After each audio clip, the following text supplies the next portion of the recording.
Salut à toutes et à tous et bienvenue. Petit message avant de commencer cette émission pour vous dire que cet épisode a été enregistré avant la publication d'un article de SoFoot sur les différents programmes foot des candidats. Donc forcément, il y a des informations qu'on n'avait pas au moment où on a enregistré cette émission.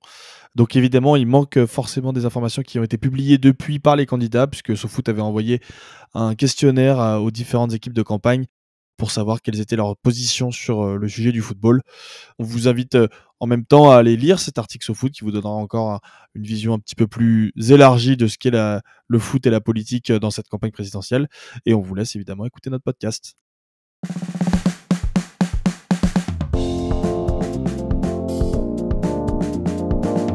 Salut, bienvenue à toutes et à tous pour ce nouvel épisode de Top Thème. Vous en avez l'habitude, Top Thème c'est une émission sur laquelle généralement on vous fait un top, généralement un top de 10 joueurs ou de 10 événements sportifs sur un sujet bien défini, un thème bien défini. Et aujourd'hui, vu qu'on est dans la semaine du premier tour à l'élection présidentielle, on a voulu vous offrir un top 10 un petit peu particulier, bien loin du top 10 classique. On vous a fait cette fois-ci une émission un petit peu particulière en termes de sujet, mais aussi en termes de classement, puisqu'en fait, on va fonctionner par des tiers. Mais déjà, avec moi, j'ai l'immense Valentin Aznar qui attend ce dimanche 10 avril avec la plus grande impatience. Je sais que cette présidentielle t'excite grandement, Valentin. Ouais, grandement. Je suis, comme à peu près tout le monde, déchaîné par les passions qui se trament autour de cette présidentielle. Et puis du coup, je m'étais dit, bon bah vas-y, on va se motiver un petit peu en essayant de préparer une émission un peu sympa sur les programmes sport des candidats. Ça nous a encore plus angoissés. On n'a pas été déçus. On n'a pas été déçus du tout. Mais du coup, Tu m'as c'est dit bien, ça, on j'ai va préparé, pouvoir. je suis névrosé depuis. Mais Ah bah, ah bah, on va pouvoir préparer un truc un peu, enfin, montrer à quel point le sport et le football particulièrement ne sont pas un sujet de cette présidentielle non, visiblement. non, non, non, c'est effectivement le dénominateur commun à notre douzaine de candidats. Donc je sais pas si et je suis pas sûr que les Arnaud Montebourg, Christiane Taubira ou François Asselineau qui ont malheureusement pas eu leur parrainage ou se sont arrêtés bien avant, je suis pas sûr qu'ils auraient relevé le niveau sur ce critère du sport et encore moins du football. Je ne sais pas, faudra se replonger dans les programmes de 2017, mais bon là je viens de faire à peu près la moitié de ceux de 2022, donc je suis pas sûr d'avoir envie de me replonger tout de suite dans un programme politique tout de suite. Et non, et non, non, non, non, non, effectivement. Juste avant qu'on commence sur l'explication de ces tier list, de comment on a fait, il y a quand même, on disait, un dénominateur commun qui est l'absence de programme sport de grande envergure, mais alors encore plus pour le foot en tout cas, là c'est clair. Euh, t'es pas médium, mais à ton avis, c'est lié à quoi on sent en fait qu'il y a un réel désintérêt et un manque de passion pour le foot chez nos politiques. Je pense que, mis à part un ou deux candidats, dont on va reparler un petit peu plus tard, je pense qu'une grande partie des candidats se sont focalisés sur d'autres sujets Ouais. qui ont été apportés, notamment par cette espèce d'extrême droitisation du débat public et notamment de cette présidentielle. Qui a beaucoup plus tourné autour des enjeux sécuritaires et communautaires et voilà, tous ces enjeux-là dont on a énormément entendu parler. Et que du coup, forcément, bah, y a des sujets qui ont été délaissés à gauche et à droite. L'écologie en est un, et le sport est évidemment un sujet qui n'a pas échappé à cette ignorance des candidats. Ouais. Donc voilà, moi c'est la raison principale. Je sais pas si toi tu as d'autres arguments pour aller dans ce sens-là ou si on est plutôt d'accord là-dessus. Non, je pense que tu as raison. Et puis moi, je rajouterais juste qu'on a un phénomène assez classique dans la société française. C'est que les élites politiques qui sont quand même parmi les 12 candidats majoritaires, dans le sens où c'est des gens qui ont fait des hautes études, qui viennent de milieux généralement souvent plus favorisés, où le foot est clairement pas vu d'un bon œil dans ces sphères. Et d'un autre côté, on a des candidats qui sont moins nombreux, mais 2, 3, 4, qui sont des candidats très populaires, qui veulent représenter le peuple et qui ne se reconnaissent pas dans un sport, le foot, qui certes est populaire, mais qui est vecteur pour eux d'argent et de grand capital. Je pense qu'il y a tout ça mis bout à bout qui fait que beaucoup n'ont pas une vision, n'ont pas un amour pour le foot. Il y a un truc que t'as pas encore précisé, Flo. Je sais pas si j'avance un petit peu dans ton conducteur, mais quand en fait, on a les trois quarts des candidats, et ça c'est quelque chose qui est assez normal. Quand ils présentent un programme, ils présentent évidemment pas un programme foot, ils présentent un programme sport. Exactement. Donc il faut préciser que nous, quand on a été un petit peu décrypter tous ces différents programmes, on a fait des conclusions par rapport à ce qu'ils proposaient sur leur programme sport. via le football. Très peu on Mais fait des mesures évidemment, sur le foot, ouais. il y en a quasiment pas, à part 1 ou 2. Il y a peu de programmes déjà qui sont assez riches. La majorité des programmes, quand il y a des mesures, sont des mesures assez simples et souvent qui va dans le sens de l'idéologie du candidat. Mmh. Et il n'y a pas de programme et de mesures très précises sur comment tu pourrais changer le football, comment tu pourrais changer le sport en général. Je suis assez d'accord, hein. Sur le foot, généralement, quand on a une mesure qui est appliquée sur le sport, et alors encore plus au foot, c'est très rare. L'idée, c'est en fait d'appliquer l'idéologie classique du candidat et son idéologie politique sans avoir une compréhension du foot pour en fait dire bon bah du coup ça ira avec le foot parce que c'est mon idéologie et donc c'est comme ça. Moi je voulais rajouter un dernier truc parce que t'as égrené des sujets qui sont oubliés et d'autres qui sont très présents dans la présidentielle au sens large. Je pense que c'est justement dommage que le foot ne soit pas plus évoqué que ça. Déjà en tant que sport, que ce soit professionnel ou amateur, mais aussi parce qu'il y a des sujets du foot qui en réalité sont des sujets de la présidentielle. Quand on parle d'influence et de diplomatie, il est évident, et on le sait très bien avec Jean-Baptiste Guégan, que le foot, parce que c'est le sport le plus populaire, a un vecteur d'influence et un vecteur de géopolitique majeur. Quand on parle de sécurité, qui est un des sujets les plus mis sur la table de cette présidentielle, quand on voit ce qui a pu se passer dans la sécurité dans les stades professionnels avec des supporters, mais aussi dans les stades amateurs, c'est des sujets qui devraient aujourd'hui être au cœur de la présidentielle. D'ailleurs, on parle beaucoup de footballisation de la politique. Dans la sémantique, ouais. Dans la sémantique, exactement. Ouais, exactement. Mais du coup, je te propose qu'on commence direct. Alors juste, moi, je voulais te dire, parce qu'on en a parlé avec Val tout à l'heure, on en a parlé tous les deux ensemble. Au départ, on va pas mentir aux gens, on pensait partir sur un top 10 des 12 candidats, qui était un top 10 des meilleurs programmes. Bon, on s'est vite rendu compte que...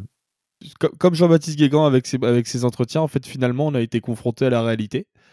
Donc, on est parti plutôt sur ce système de tiers. Vous connaissez peut-être, vous avez peut-être vu des tiers, notamment passés sur Twitter, où en gros, l'idée, ça va être de catégoriser les candidats justement de les catégoriser. Donc, ils vont avoir 5 catégories. Une catégorie non classée, parce que justement, ils n'ont aucune mesure particulière. Et on reviendra un petit peu dessus, on justifiera un petit peu pourquoi on les a mis non classés et non pas dans le pire tiers, qui est donc le tiers D, qu'on a appelé ça comme ça. Finalement, c'est assez simple, puisqu'il n'y en a que 4 autres, donc D, C, B et A.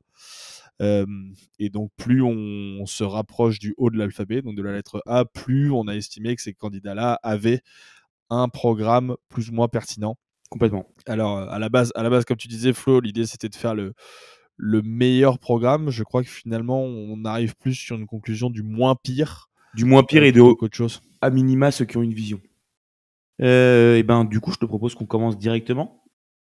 Et ben, ouais, allons-y. Justifions-nous sur l'aspect des non comptés, des non comptabilisés, justement, dans ce classement-là.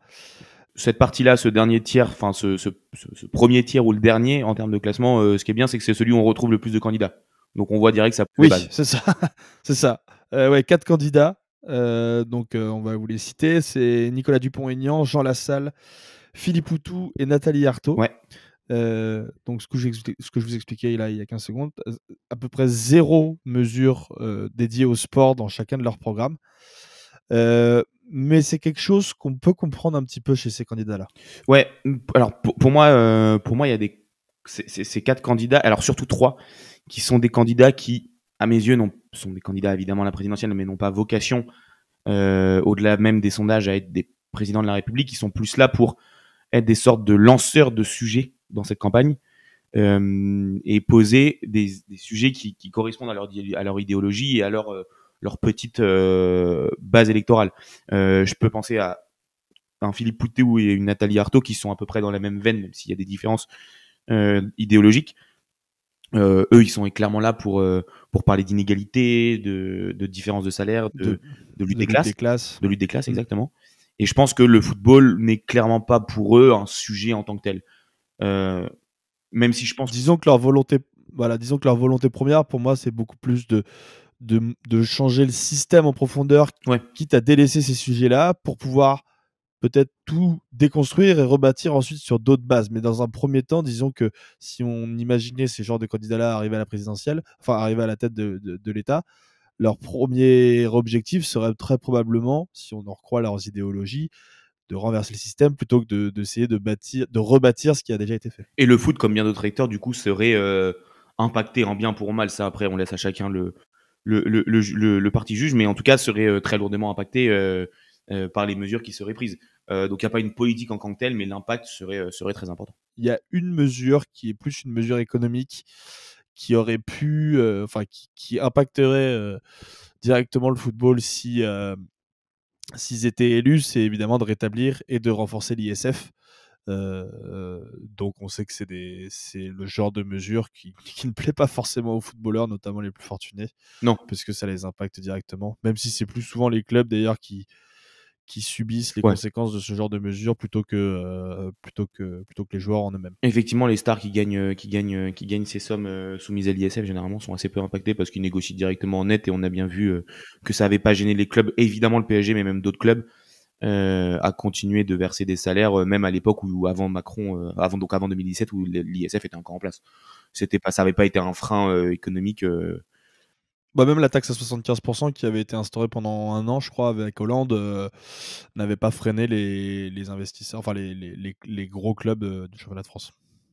On avait un quatrième candidat dans ce lot des non intéressés par le foot et pas de programme, pas de mesure, c'est Nicolas Dupont-Aignan, qui, alors j'ai vu une interview passer disant qu'il a quand même conscience que le foot est un sport populaire. Voilà sa vision. Je pense qu'on peut s'arrêter là. C'est bien qu'il en ait conscience. C'est dommage qu'il ait rien mis dans son programme. Non, oui, voilà.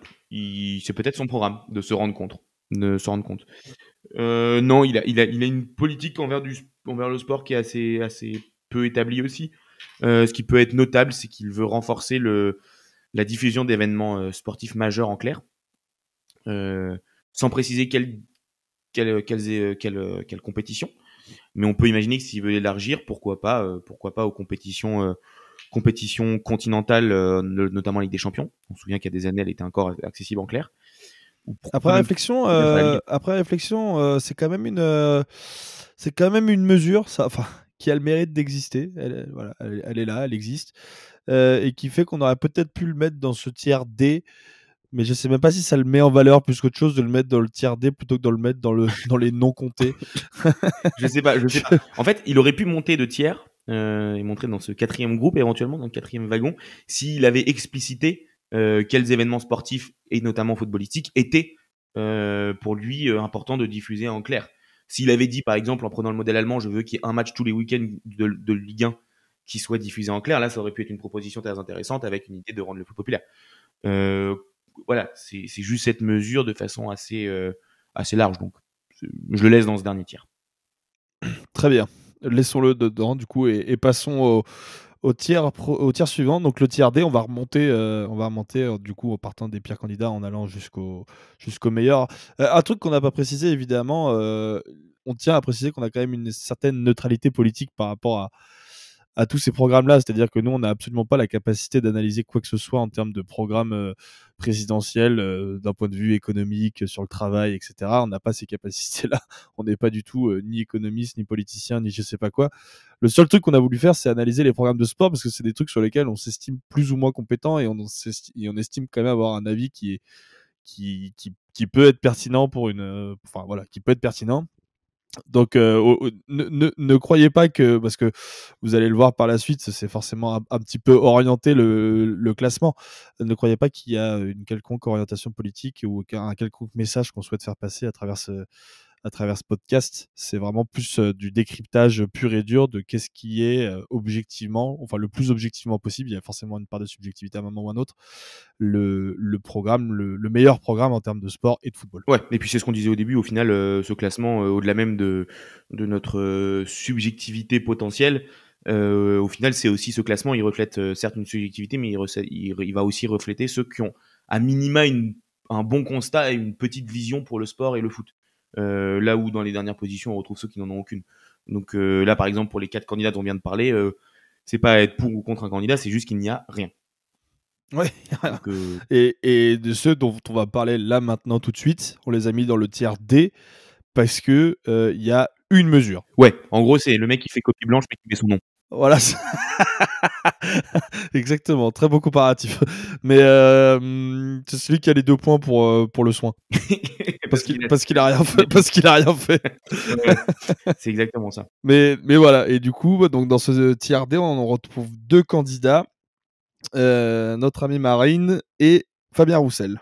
Fabien Roussel, donc pour ceux qui ne connaissent pas, le candidat communiste, qui pour le coup ramène un petit peu les communistes à un niveau qu'ils n'avaient pas eu ces dernières années. Petite parenthèse. Pour le coup, il a quelques propositions sur le sport, évidemment, d'en faire une grande question de sport santé. Donc le foot serait impacté, même si ça reste assez minoritaire. Surtout qu'on va pas se mentir, mais dans la pratique du sport santé, le football est rarement le sport évident du sport santé. Puisque le sport santé, on parle plus souvent de pratiques assez classiques, type course, natation, gymnastique, yoga. Souvent d'ailleurs, on est beaucoup plus dans les sports individuels que dans les sports collectifs. Ouais, exactement. Du coup, sur Fabien Roussel, ce qui était assez intéressant, c'est que lui veut évidemment remettre un ministère des Sports en activité, puisqu'on a perdu ce ministère des Sports au milieu à peu près du quinquennat d'Emmanuel Macron, parce qu'il y avait un ministre des Sports au début, c'était Laura Flessel, je crois. Et finalement, suite à des affaires, mais bref, le ministère des Sports est repassé, comme à certaines époques, sous la tutelle de la jeunesse et des sports de ce formidable monsieur Blanquer. Non, de l'éducation nationale. J'ai dit Oui, enfin, du coup, non, oui, de l'éducation de la nationale, jeunesse et des sports. Pardon, oui, justement, historiquement. Du coup, maintenant, c'est un secrétariat d'État, ce qui diminue aussi son influence et les budgets qui sont alloués au sport dans le fonctionnement et dans le gouvernement. Exactement. Et pour le coup, ce qui était assez intéressant avec Fabien Roussel, c'est que lui voulait remettre 1% du budget de l'État sur le sport. Donc c'est un budget qu'il me semble n'est atteint par quasiment aucun autre candidat en termes de pourcentage du budget global de l'État. Donc c'est assez intéressant. Forcément que le foot, en tout cas la fédération pour ce qui est du niveau amateur, en profiterait.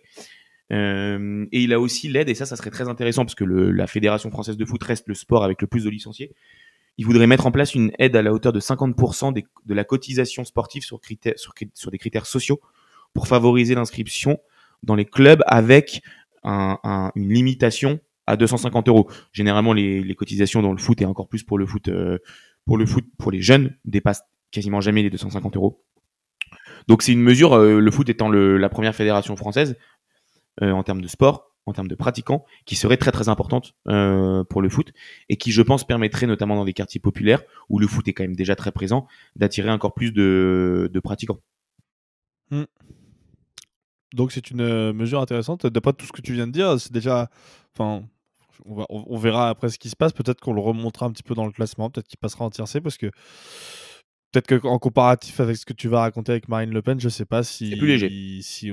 c'est plus léger, ouais, tu vois. Donc peut-être qu'après réflexion, on remontera après avoir discuté des candidats du tiercé, peut-être qu'on remontera Fabien Roussel. Parce que bon, bah voilà, c'est le nivellement par le bas, il a quand même 2 propositions, quoi, ce qui est dingue. Et du coup, l'autre candidate, pour le coup candidate qu'on avait dans cette partie, c'était Marine Le Pen. Un programme plus léger que Fabien Roussel. Je pense que Marine Le Pen n'a clairement pas un affect pour le sport. Là, on va pas se mentir, et Non, encore moins pour le football. Si, elle aimait beaucoup il me semble qu'elle faisait de l'équitation quand elle était plus jeune. Oui, c'est un hobby, ça.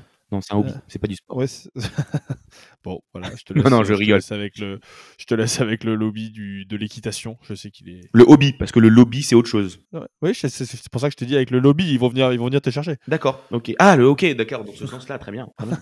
Oui, dans ce sens-là. On vous apprend vraiment beaucoup de mots ce soir. Pour le coup, donc Marine Le Pen, je pense qu'elle a vraiment aucun intérêt pour le football. Maintenant, elle a quand même une proposition qui fait évidemment écho à sa politique, même si maintenant, depuis l'émergence de Éric Zemmour à la présidentielle, elle semble passer pour un agneau qu'elle n'est pas. C'est sa neutralité politique et religieuse des clubs et associations. Donc évidemment, là, quand elle dit neutralité politique et religieuse, on sent surtout le religieux, et surtout sur quelle religion, hein, on va pas se mentir. En gros, elle ne veut pas qu'il y ait une possible radicalisation dans les clubs. On en a fini pour ce tier 3 où on a quand même vu que Roussel était un peu gagnant dans le tier 4 tier 4 avec était plutôt gagnant face à Marine Le Pen. Alors là, on a un tiers, c'est la crème de la crème. Troisième tiers. Là, c'est le tiers 3. Alors là, pour le coup, pourquoi est-ce qu'on a mis ces candidats dans le tiers 3 ? Pour expliquer un petit peu notre raisonnement. En fait, sur le tiers 4, je vous avais dit qu'on avait mis ces candidats plutôt que dans non classés, on les a mis dans le tiers 4 parce qu'ils avaient une mesure ou deux mesures dans le cas de Fabien Roussel. Là, on les a mis dans le tiers 3 parce que Il y a des on mesures. a estimé il y a des mesures, exactement. Mais ils sont trompés de matière, là. Donc, Il y a- voilà, c'est un peu ça. Les deux candidats qui se retrouvent dans ce tiers 3, du coup, c'est Éric Zemmour et Valérie Pécresse.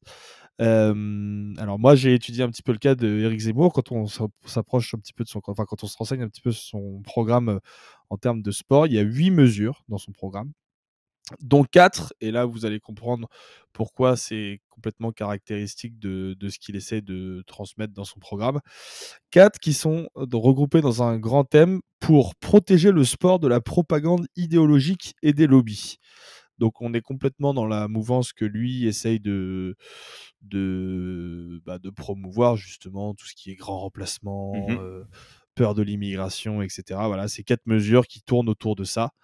Et si on s'intéresse aux 4 autres mesures de Éric Zemmour en termes de sport, la première, donc qu'on retrouve dans le programme, c'est relancer les Jeux de la francophonie, donc toujours dans cette idée de vouloir mettre en avant cette espèce ce patrimoine français, la culture française, la culture de français de souche, comme il aime le dire.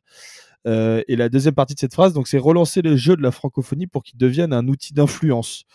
Donc l'idée que lui se fait du sport, c'est qu'aujourd'hui le sport est un outil d'influence et de propagande d'une certaine idée du monde qu'il a. Donc, mais au-delà même de porter un jugement sur son programme et ses idées-là, c'est un petit peu à l'opposé de ce que doit être la culture sport et la culture foot en particulier d'un programme politique. Alors, les Jeux de la francophonie ont quasiment toujours existé et peu importe les candidats et les politiques qui se sont mis derrière, tous les partis politiques se sont emparés. Évidemment, il y a une question d'influence, de garder des liens aussi à travers le sport, comme ça l'est par la culture avec les pays francophones, donc notamment beaucoup de pays d'Afrique.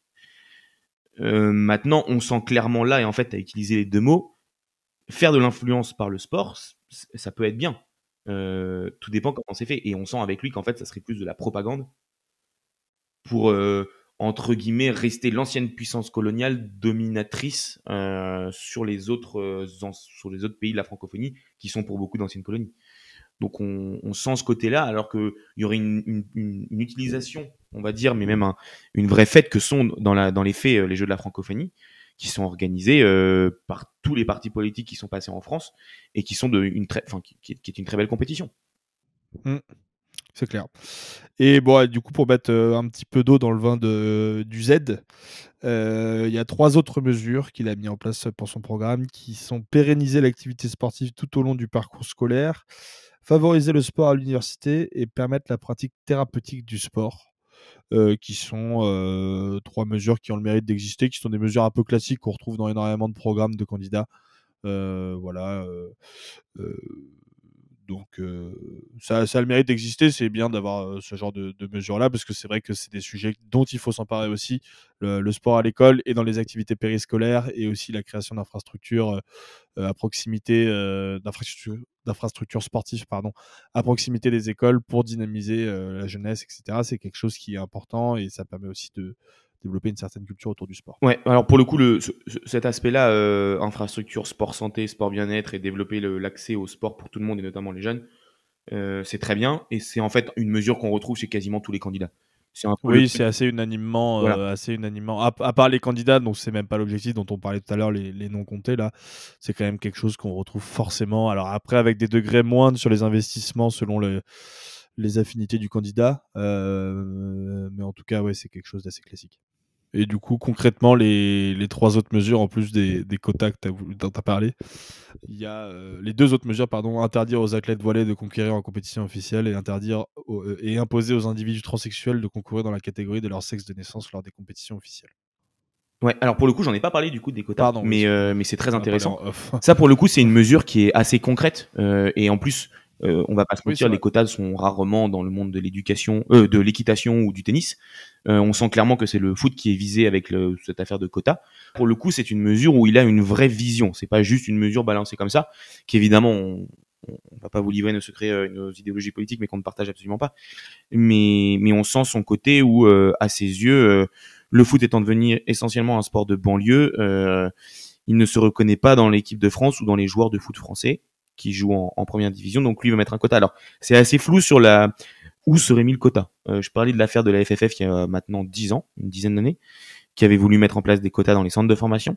Là, on ne sait pas si ça toucherait les centres de formation français, si ça toucherait la fédération française, si ça toucherait les clubs professionnels, parce qu'en fait, il finit cette déclaration en estimant qu'il faut remettre des quotas, en disant à ce sujet-là, je suis d'accord avec Michel Platini quand il avait mis le nombre de joueurs formés dans un pays, puis formés en France, et puis formés dans un club. Donc bon, pour le coup, c'était assez particulier, une récupération de l'idée de Michel Platini qui n'était pas du tout le cas, puisqu'un joueur peut être formé dans un club sans en avoir la nationalité, bien évidemment.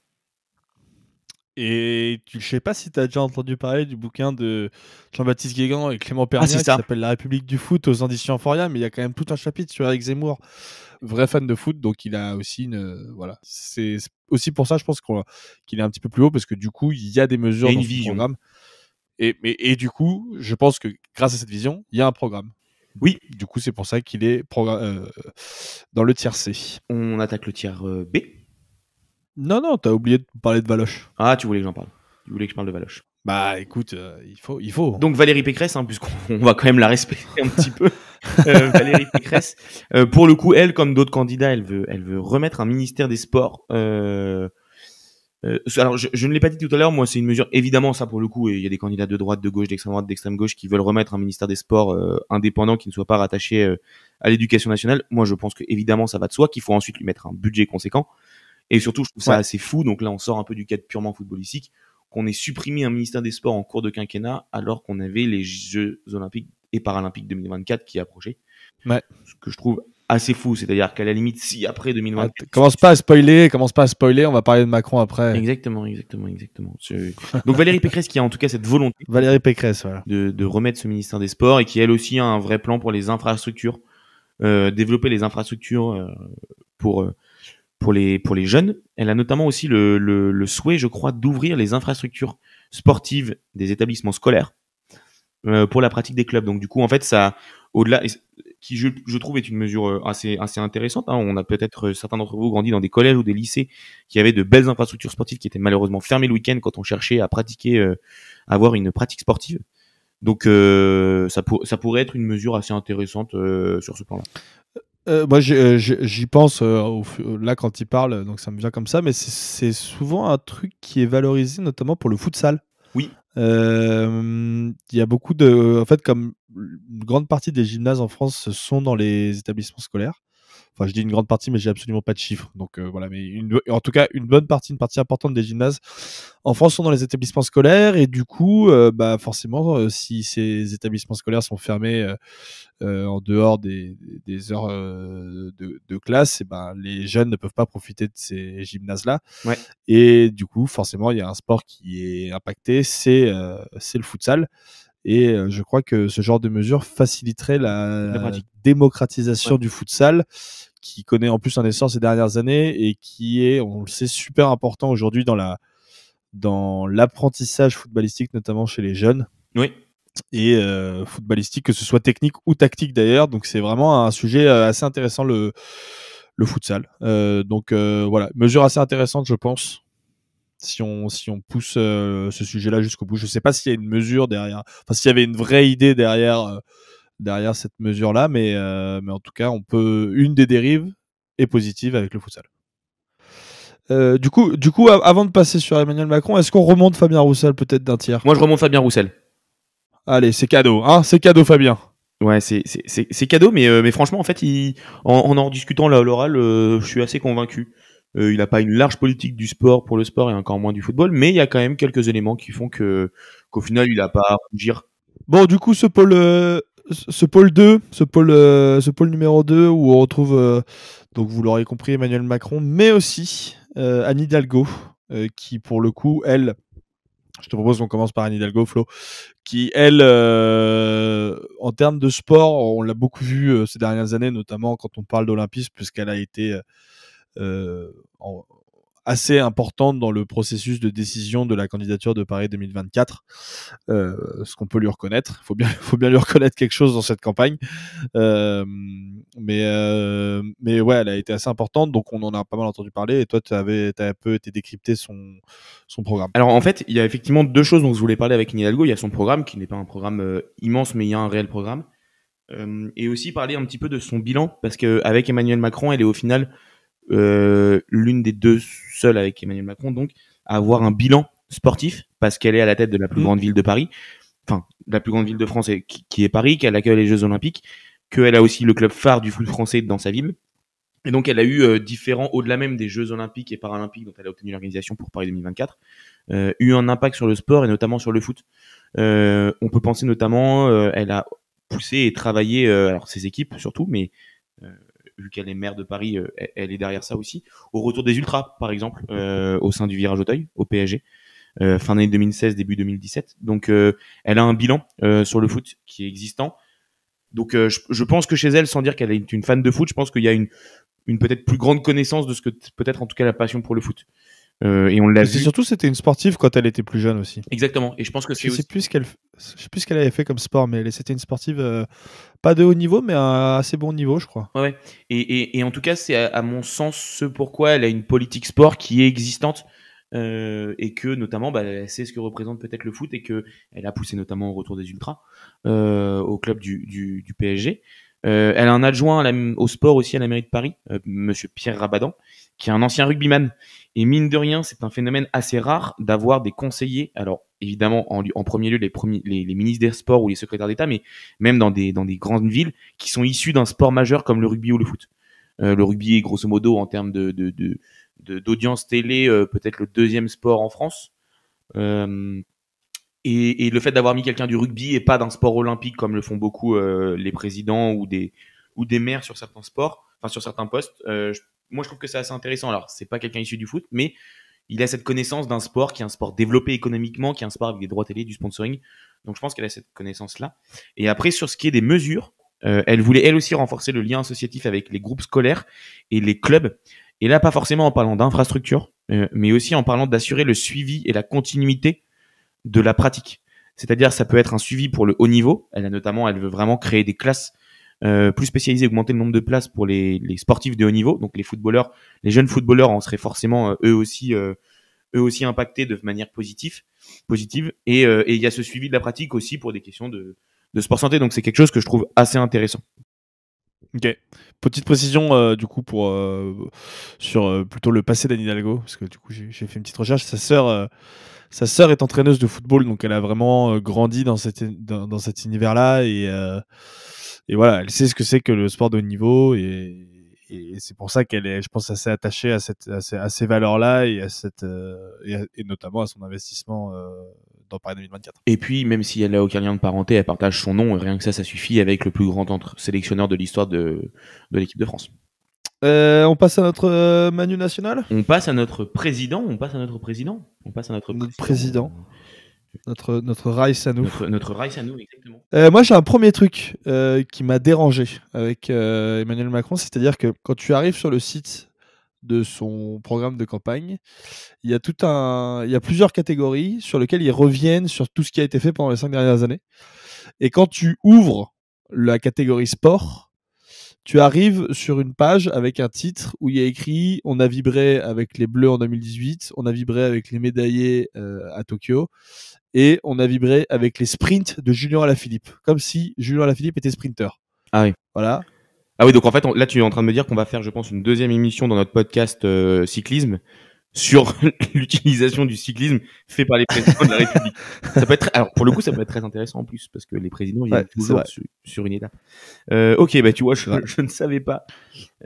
Voilà. Non, Manu. Donc première mesure sport, changer cette en-tête. Et ouais. Il n'est pas sprinter, c'est un puncher, voilà. Et vous le verrez sur la Flèche Wallonne remporter une 4e victoire. Grosso modo, c'est comme s'il disait que Kylian Mbappé était un super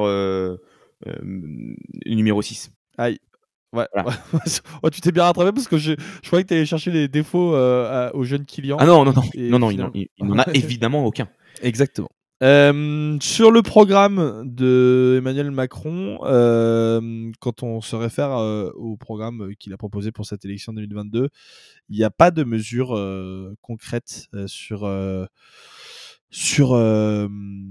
Alors, il n'y a pas de mesures, en tout cas, dans le programme détaillé. Après, il a annoncé dernièrement, en novembre dernier, un vaste plan d'investissement pour le sport français, un vaste plan de 200 millions d'euros. Ce plan-là est destiné à faire des investissements dans les infrastructures, notamment pour tout ce qui est piscine, gymnase, dojo, etc. Il a été à la création et il a largement poussé, notamment dans ses relations avec Claude Onesta, qui en a été le président, à la création de l'ANS, qui a été à la fois décrié et félicité par certains. Du coup, tu t'avances un petit peu dans ce que je voulais dire parce que voilà, moi je voulais présenter un petit peu d'abord les mesures qu'il y a parce que finalement il n'y en a pas tant que ça sur les Vas-y. mesures. Mais c'est ce que tu disais en introduction tout à l'heure. Je pense qu'il y a quand même une. Enfin, il faut aujourd'hui, du coup, il s'appuie beaucoup plus sur le bilan de ces 5 années et l'idée de faire perpétuer un petit peu cette idée qu'il a essayé de mettre en D'être place dans la continuité. depuis 5 ans. Voilà, exactement, d'être dans la continuité. Donc je pense que c'est pas mal qu'on s'intéresse un petit peu à son bilan de ces 5 dernières années, voir ce qu'on en a pensé et comment est-ce que les choses pourraient évoluer sur les années à venir. Alors, Le premier sujet pour moi, c'est évidemment, on en a parlé déjà, mais le fait de faire disparaître ce ministère-là, le ministère des Sports, d'en faire un secrétariat d'État et placer Roxana Maracineanu en dessous de Jean-Michel Blanquer, c'est un sujet qui est très important à quelques années des Jeux Olympiques. Mais voilà, j'ai l'impression moi, il y a une dynamique qui est. Je lisais un article tout à l'heure où quelqu'un, je sais plus qui était l'intervenant, qui disait bah, la politique sportive de Macron, c'est un peu comme donner un coup de marteau dans de l'eau, quoi. alors, je suis assez d'accord. Je trouve ça incroyable qu'un président jeune et qui se dit aimer le sport et qui vraisemblablement est assez sportif, en tout cas pour un homme politique et pour un président, supprime en cours de mandat le ministère des Sports à 6-7 ans de l'organisation de Jeux Olympiques et Paralympiques dans notre pays, dans notre capitale, sur lesquels il est très largement possible qu'en plus il soit le candidat, enfin le président encore en exercice durant les Jeux Olympiques et Paralympiques de Paris 2024. Donc moi je trouve ça assez fou. Et l'autre truc, et on en parlait en off, Val, c'est qu'il y a une spécialité que tous les partis politiques, quand ils ont été à la tête de l'État, ont fait, c'est de mettre comme ministre des Sports ou secrétaire d'État, comme c'est le cas aujourd'hui avec Roxana Maracineanu, des gens qui sont issus du monde olympique, soit, pourquoi pas, mais où on a quasiment un sentiment de haine envers le foot, qui, pour le coup, s'oppose un petit peu avec les ressentiments que laisse transparaître un Emmanuel Macron, qui semble assez, peut-être pas un fan de foot, mais qui aime ce sport et qui s'est parfois, quand même pour un président, on a peut-être rarement vu un président s'exprimer autant sur le foot. Ouais.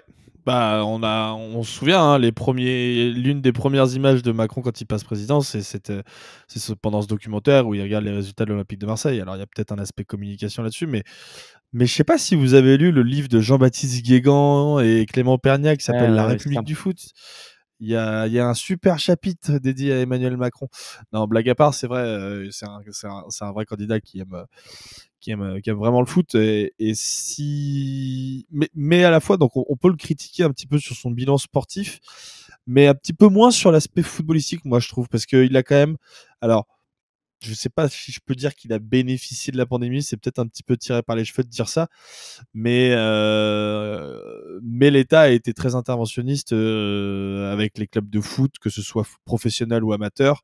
Il y a eu tous ces prêts garantis d'État qu'il a étendu au validé monde et au accepté. foot. Ouais, exactement.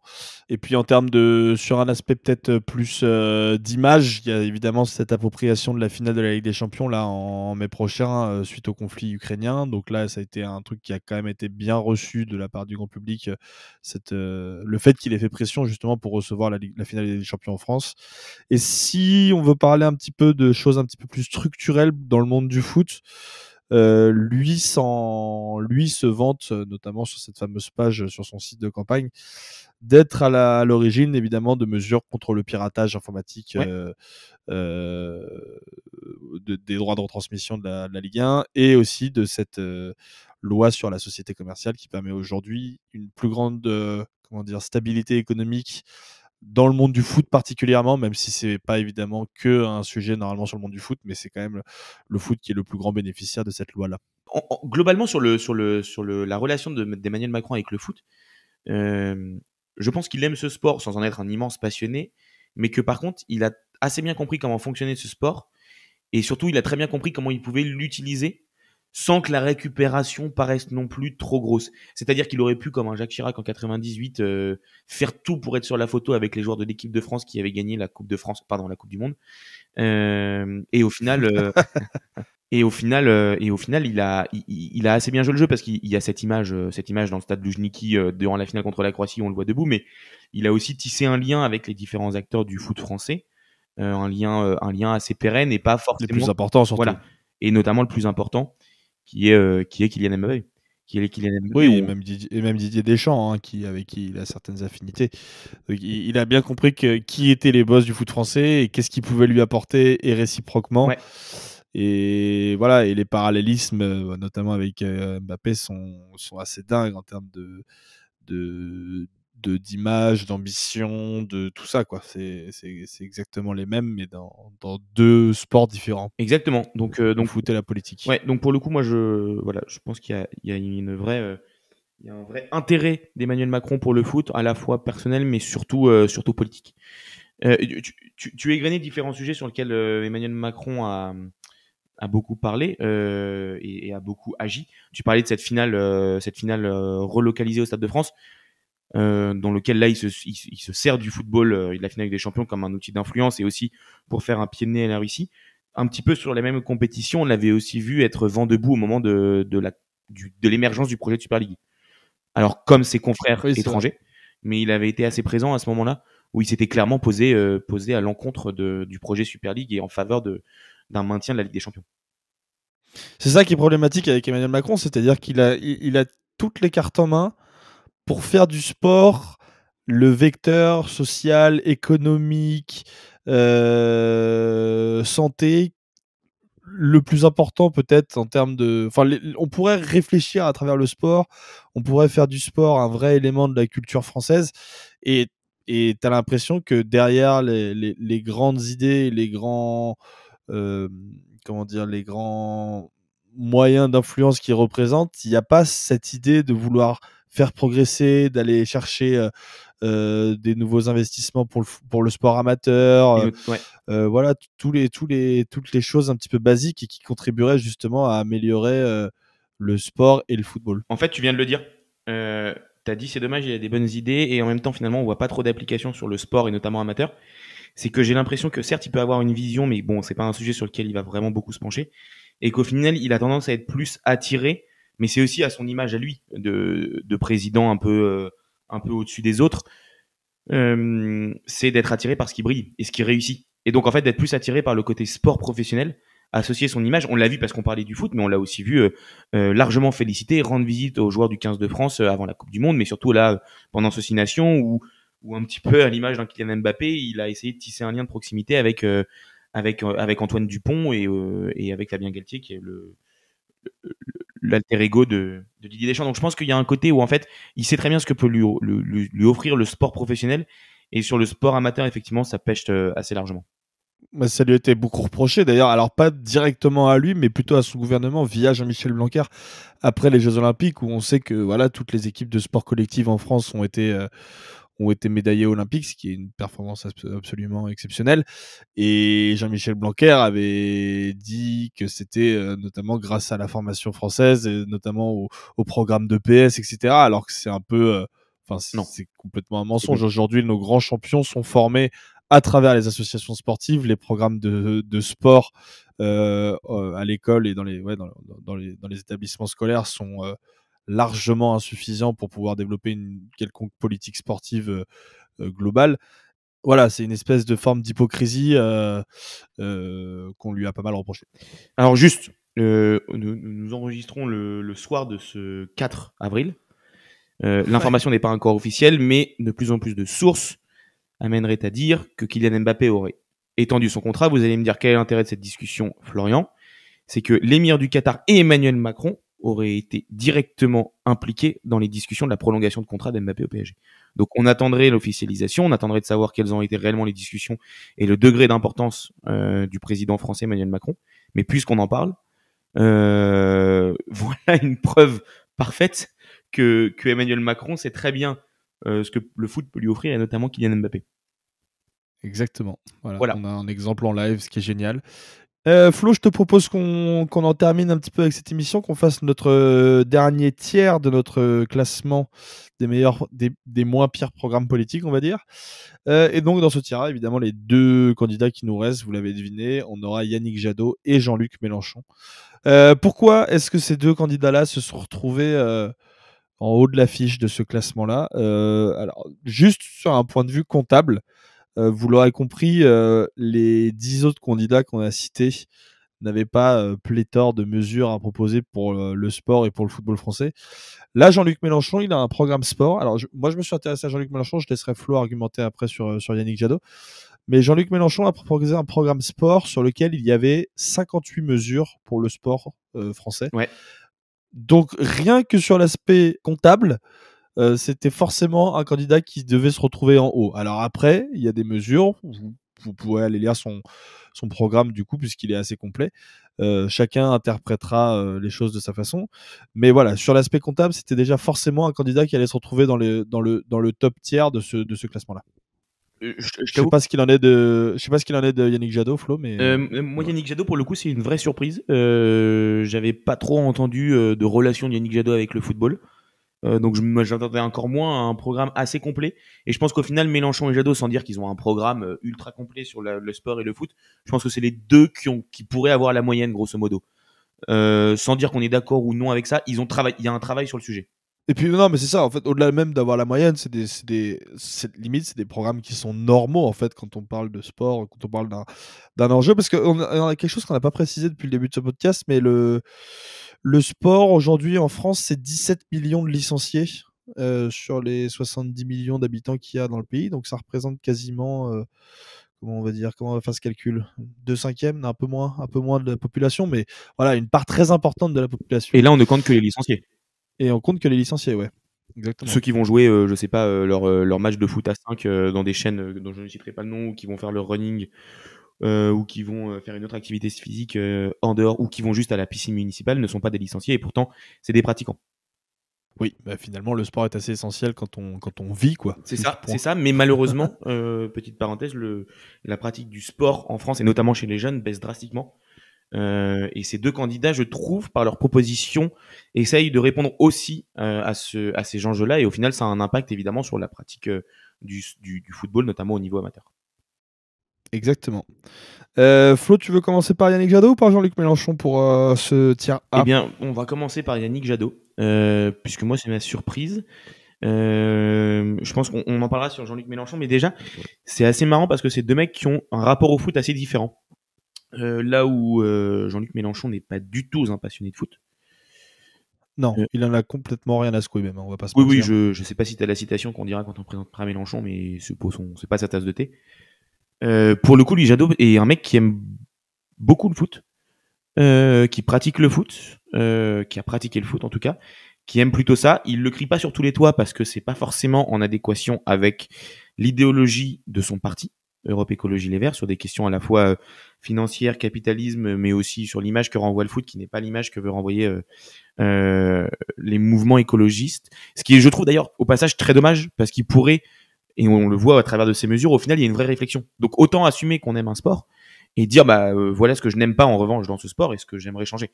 Alors sur Jadot, au-delà de sa petite son intérêt personnel pour le foot, visiblement ce n'est pas le cliché, mais il est supporter des Verts, donc il est supporter de l'AS Saint-Etienne. Ouais.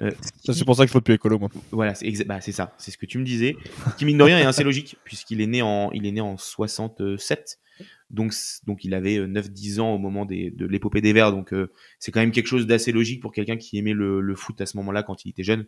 Il est loin d'être le seul. Après, sur ces mesures, alors déjà, globalement, sa politique sport, lui, il appelle ça un plan Marshall, et notamment un plan Marshall des équipements sportifs. Donc il a un côté vraiment plus d'infrastructures, d'augmenter le nombre d'éducateurs, de favoriser l'accès aux plus défavorisés aux licences dans les clubs. Donc ça, c'est ce qu'on avait vu aussi chez Cédric Roussel, par exemple. Donc il y a un vrai programme sur tout ce qui est équipement, sport amateur, et développer la pratique à tous, et notamment aux plus défavorisés. Donc il y a un réel attrait pour le foot.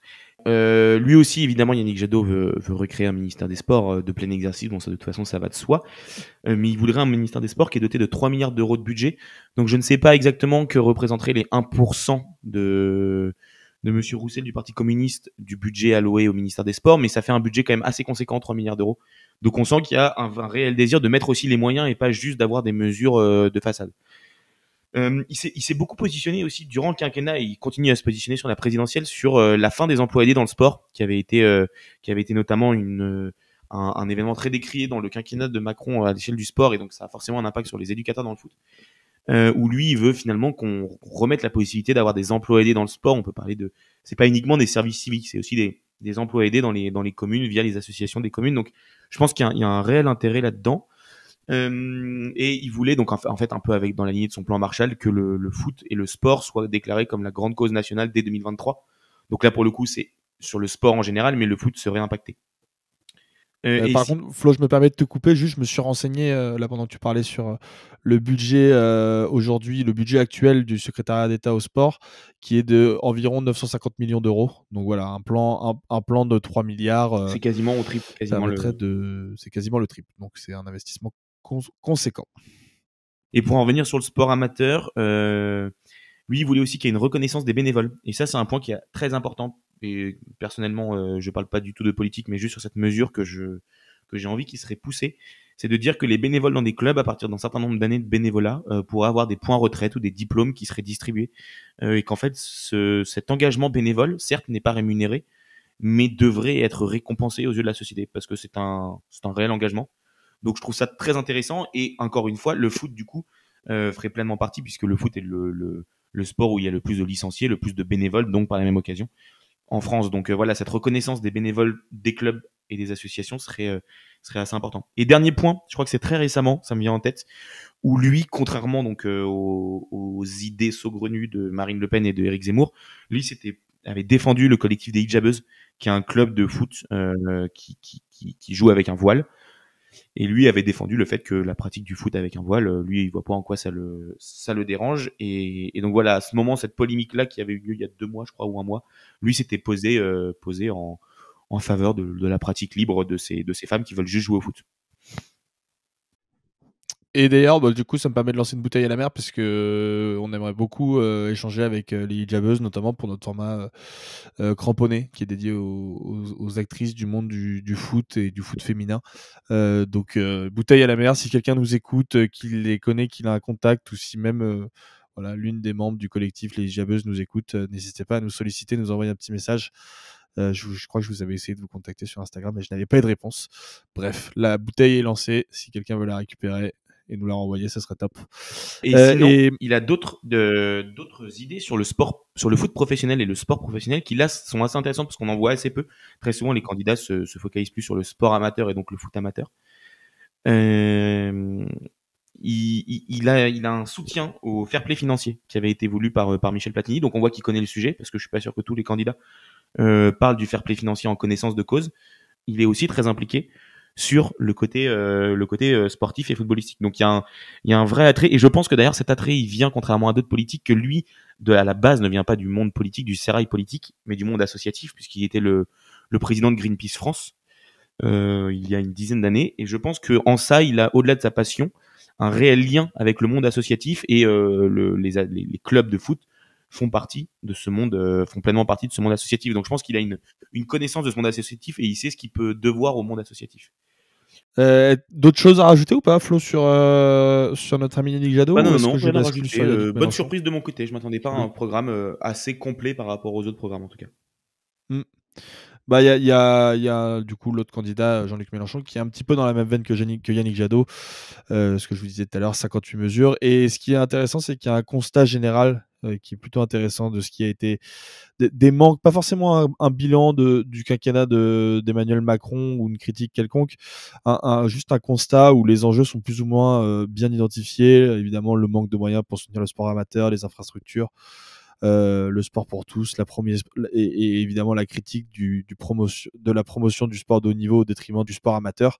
Donc voilà, tous ces enjeux-là sont très bien identifiés. Alors c'est un constat qui est justifié avec des arguments anticapitalistes qui sont pas tous forcément pertinents. Certains le sont un peu moins, mais le bilan est bon. Et puis je vous laisserai chacun aller lire ce programme et définir qu'est-ce qui est bien ou qu'est-ce qui est pas bien justifié.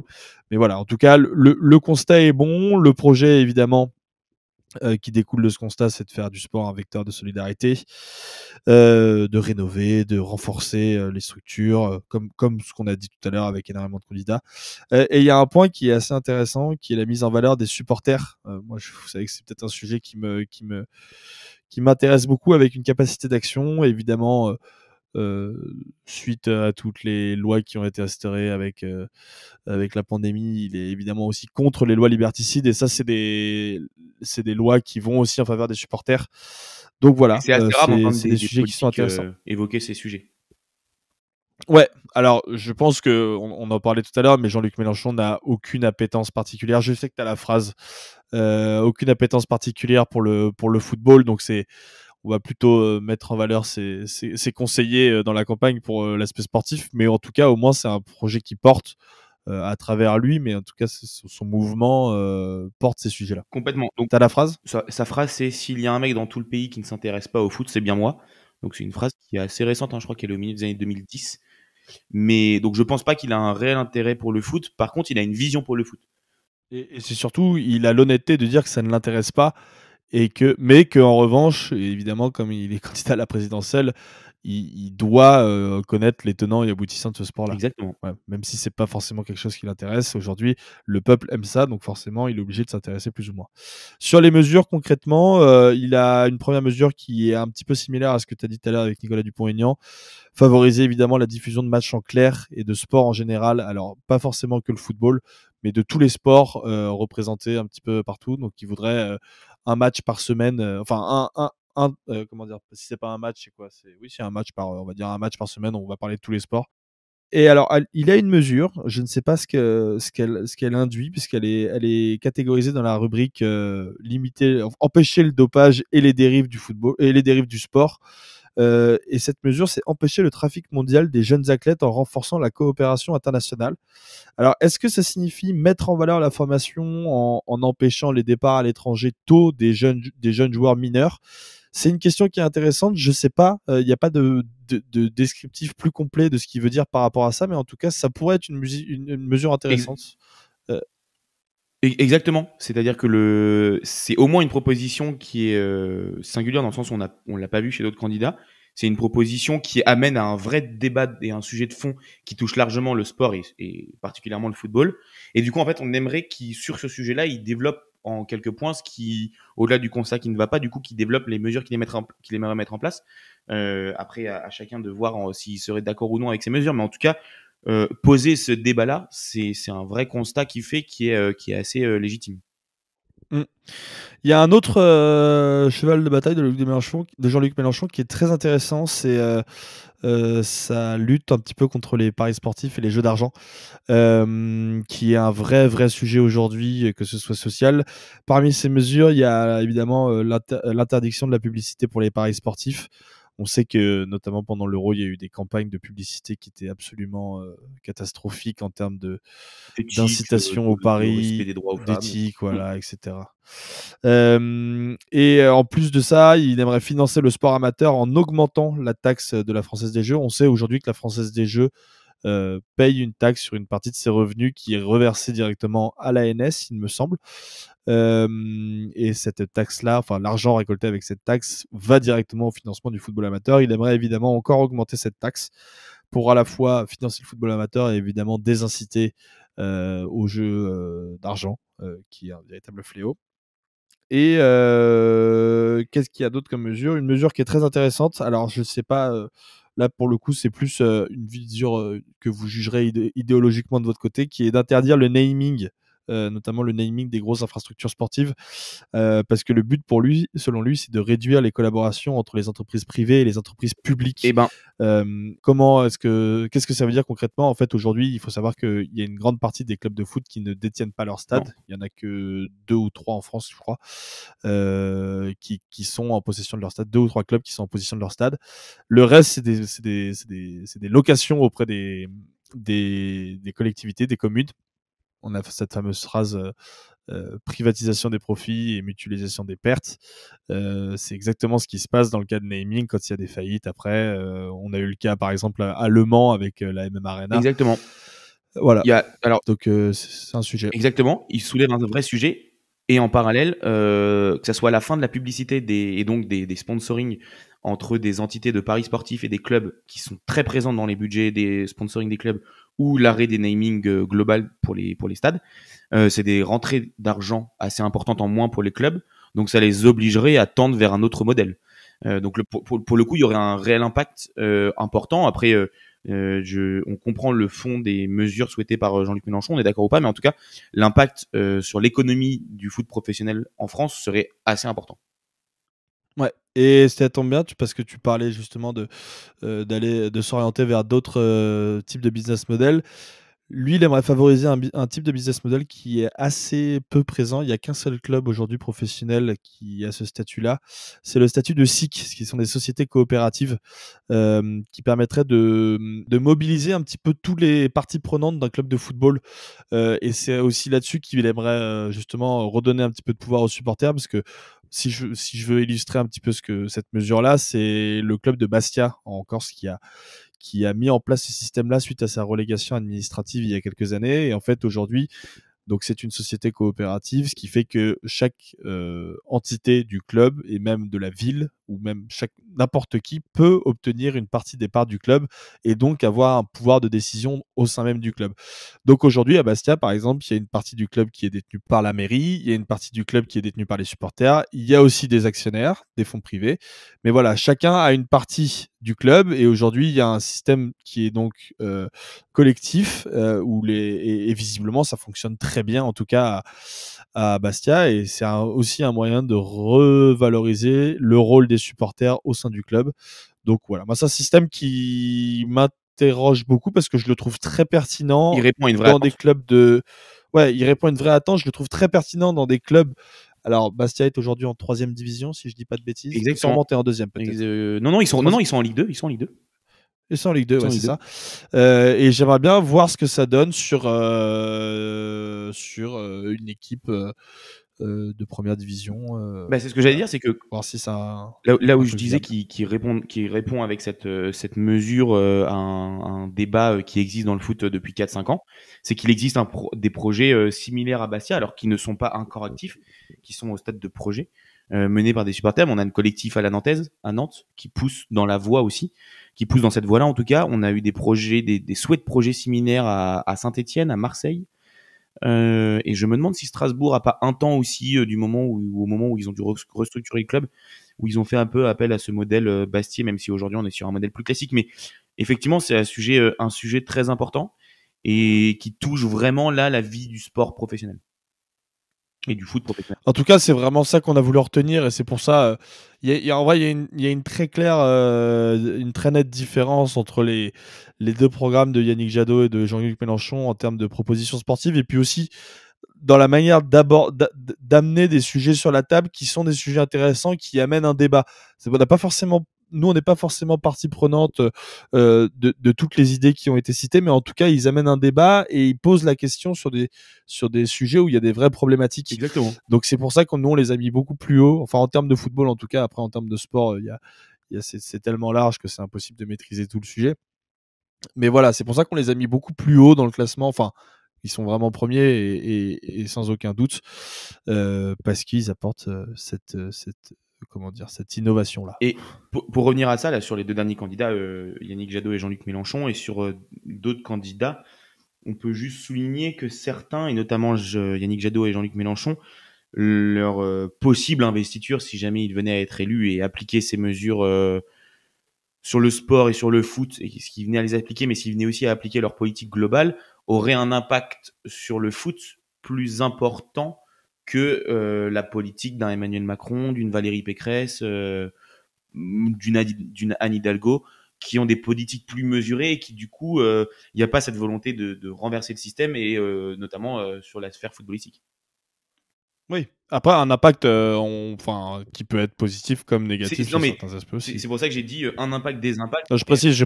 Oui, effectivement, à chacun de mesurer si c'est un impact négatif, positif, tiède, chaud, froid. Mais en tout cas, je pense que l'impact serait plus important avec ces candidats-là qu'avec d'autres candidats.